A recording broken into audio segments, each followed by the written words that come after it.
We are live across the state covering the impacts of Tropical Storm Hilary.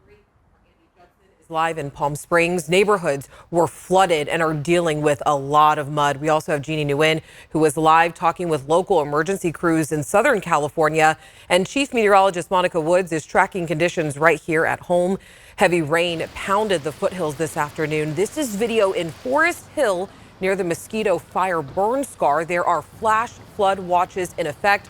Monica, what do people need to know? Well, the rain's still coming down, as you mentioned, Alex, as Hilary continues to move its way up to the north and off to the east. The wraparound moisture affecting us with not only rain, but the instability left behind. Numerous thunderstorms popping up along the Sierra Spine. Now, you can see over the fire burn scars there from Mosquito and Caldor, that flash flood watch continuing, and a few showers left over as well through parts of the Central Valley. We'll track that through tonight. But overall, the heaviest stuff is over for now, but we still have some isolated areas that are causing some problems. Flash flood warning in parts of Southern California, just off to the east of San Luis Obispo. That's in effect until 8:15 tonight, recording periods of thunderstorms rolling through the area. But here's the rundown of the record rain for Death Valley. It was an all-time record setter of 2.20 inches. Many places throughout Southern California hitting their all-time August high for amount of rain. As far as tonight, we're going to see that come to an end throughout much of California as that storm system moves off to the east. So we'll be left with basically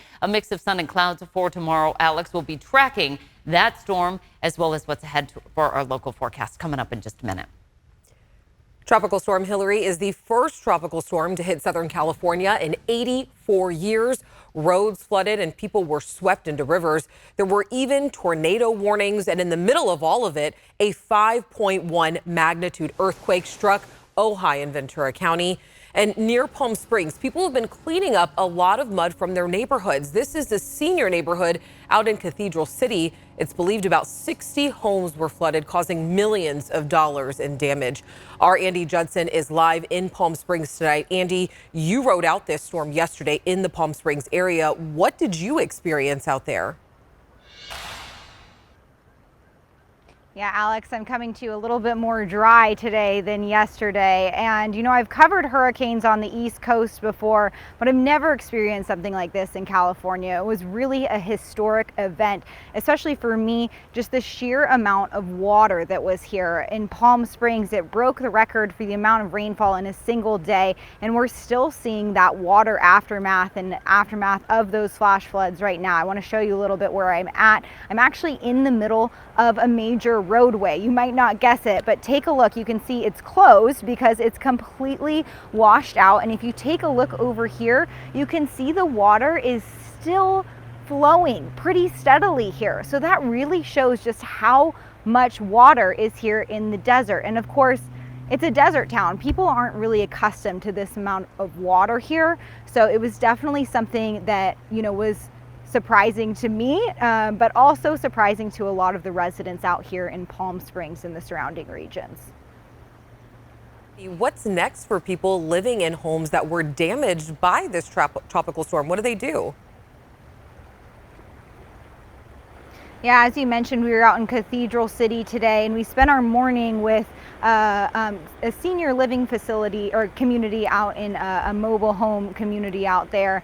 And a lot of them, it was around 60 homes that were flooded. They estimate it's between 3 to 5 million in damages. And a lot of them, you know, they're just kind of getting their bearings right now. They're clearing the debris, they're doing what they can, but they also are already having restoration folks come in. A big concern, especially for a senior community, is if you don't go in and fix it right away, it will continue to stay wet, and that could create black mold. So people are shocked, they're gathering themselves, but they're also taking those steps to make sure that they're safe and getting everything back together. Alex. And Andy, please be safe out there. We'll see you back here soon. Andy Judson live in Palm Springs. Tropical Storm Hilary threatened lives. This was a mudslide filled with boulders in San Bernardino County. Firefighters say they heard a loud noise, went outside, and that's when they almost got trapped. Firefighters ran to safety at their own fire station. Thankfully, no one was hurt. Local first responders are in Southern California tonight helping people recover from this storm. They also were sent to help with swift water rescues. Our Jeannie Nguyen is live at Sacramento Fire, sharing what crews have faced for these last 24 hours. Good evening, Jeannie. Good evening, Alex. And coming to you a little bit more dry today than yesterday. And, you know, I've covered hurricanes on the East Coast before, but I've never experienced something like this in California. It was really a historic event, especially for me, just the sheer amount of water that was here. In Palm Springs, people have been cleaning up a lot of mud from their neighborhoods. This is the first tropical storm to hit Southern California in 84 years. Roads flooded and are dealing with a lot of mud. We also have Jeannie Nguyen is live at Sacramento Fire, sharing what crews have faced for these last 24 hours. Good evening, Jeannie. Alex, you know, the main concern with this storm was flooding, so that's why resources were sent from Sacramento Fire as well as a team from the Lathrop-Manteca Fire District. Now, speaking of the Lathrop-Manteca Fire District, a crew of 13 people were sent to Kern County this weekend ahead of the storm as they prepared for what was to come. Now, last night, as the rain started to pick up, a flood warning was issued for Kern County, and in coordination with Kern County Fire, the Swift Water Rescue Team went to work to make sure everyone was safe. There's this one particular area they're working on today is to assist residents who willingly evacuate, to assist them across a shallow water crossing. Fortunately, crews did not have to rescue anyone, but they will continue to be in the area to help people navigate through the excess water. Now, this team is a part of the California Governor's Office of Emergency Services, working together with the Manteca Fire Department and the South San Joaquin Fire Authority. Now, that team will continue to stay in Kern County as long as they are needed, but the fire chief did tell me that he expects the crew to be back by the end of this week. And as far as the Sacramento Fire crew, they are currently in Bishop, but it's still unclear when they will come back here to Sacramento. Alex, back to you. All right, Jeannie, thank you.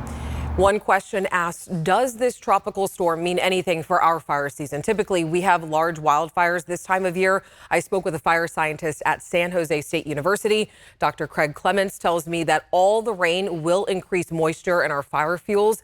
This storm should help parts of California through early fall. He says that we are very lucky on how the weather played out this year.